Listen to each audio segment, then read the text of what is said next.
इंसानों ने अंतरिक्ष में कई क्रांतिकारी खोजें की हैं, जिन्होंने हमारे ब्रह्मांड को समझने का तरीका बदल दिया है। हबल स्पेस टेलीस्कोप ने ब्रह्मांड की अद्भुत तस्वीरें भेजी, जिससे डार्क एनर्जी और दूर की आकाश गंगाओं का पता चला।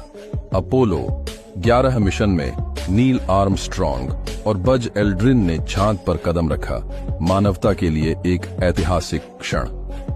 Cosmic microwave background big bang के अवशेषों की खोज ने ब्रह्मांड की उत्पत्ति को समझने में क्रांति ला दी। एक्सोप्लैनेट्स की खोज, पहले एक्सोप्लैनेट की खोज ने यह साबित किया कि सौरमंडल के बाहर भी ग्रह हैं जिनमें जीवन की संभावना हो सकती है। ग्रेविटेशनल वेव्स की खोज ने आइंस्टीन की भविष्यवाणी को सच साबित किया और ब्रह्मांड की घटनाओं को सुनने का नया तरीका दिया। जेम्स वेब टेलीस्कोप ने ब्रह्मांड के शुरुआती तारों और आकाश गंगाओं की खोज में नई संभावनाएं खोली। वॉयेजर यान ने सौरमंडल की सीमाएं पार कर इंटरस्टेलर स्पेस तक पहुंचने वाला पहला मानव निर्मित यान बनकर इतिहास रचा। ये खोजें सिर्फ एक शुरुआत है।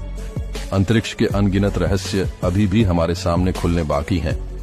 हमारे सौरमंडल के बाहरी हिस्से में एक ऐसा ग्रह मौजूद है जिसे शायद आपने कभी नहीं सुना होगा। इसे बौना ग्रह सेडना कहते हैं।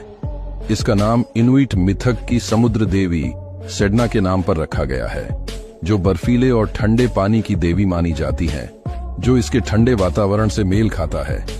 सेडना की कक्षा इतनी लंबी है कि इसे सूर्य के चारों ओर एक चक्कर पूरा करने में 11,400 साल लगते हैं। सोचिए, जब यह आखिरी बार सूर्य के करीब था, पृथ्वी पर इंसानों की सभ्यता भी शुरू नहीं हुई थी। सेडना की सतह पर बर्फ और चट्टानों का राज्य चलता है, जहां तापमान गिरता है -240 डिग्री सेल्सियस तक। यह सौरमंडल के सबसे ठंडे पिंडों में से एक है।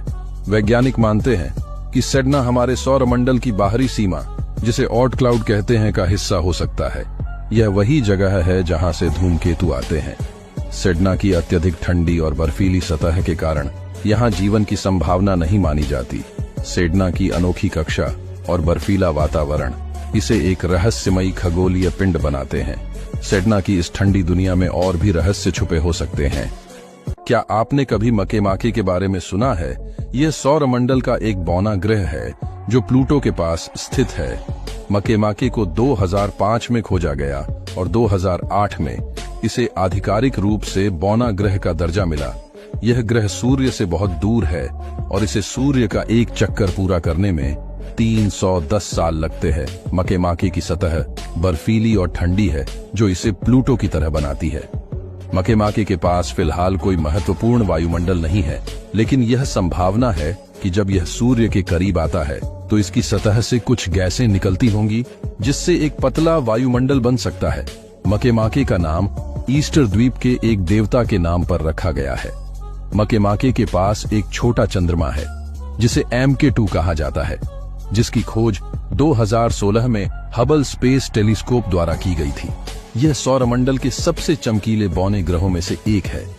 मकेमाके जैसे बौने ग्रह हमें सौरमंडल के अनदेखे हिस्सों की रोमांचक जानकारी देते हैं। क्या आपने इसके बारे में पहले सुना था?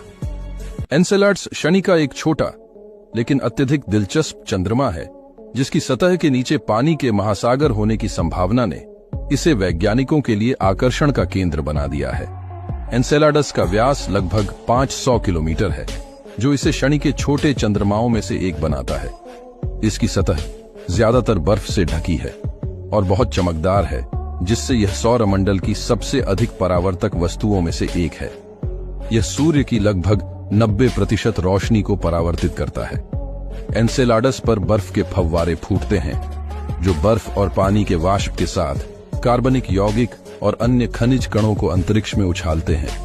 यह बर्फ शनि के छल्लों का हिस्सा भी बन जाती है, खासकर ई रिंग का। एनसेलाडस की सतह के नीचे एक विशाल तरल पानी का महासागर होने की संभावना है। एनसेलाडस पर पानी, कार्बनिक यौगिक और ऊर्जा के संकेत मिले हैं, जो जीवन के लिए आवश्यक 3 प्रमुख तत्व हैं। हालांकि अब तक जीवन का कोई प्रमाण नहीं मिला है। 2005 में कैसिनी ने पहली बार एनसेलाडस पर बर्फ के फव्वारों की खोज की और उसके बाद कई महत्वपूर्ण जानकारी इकट्ठा की।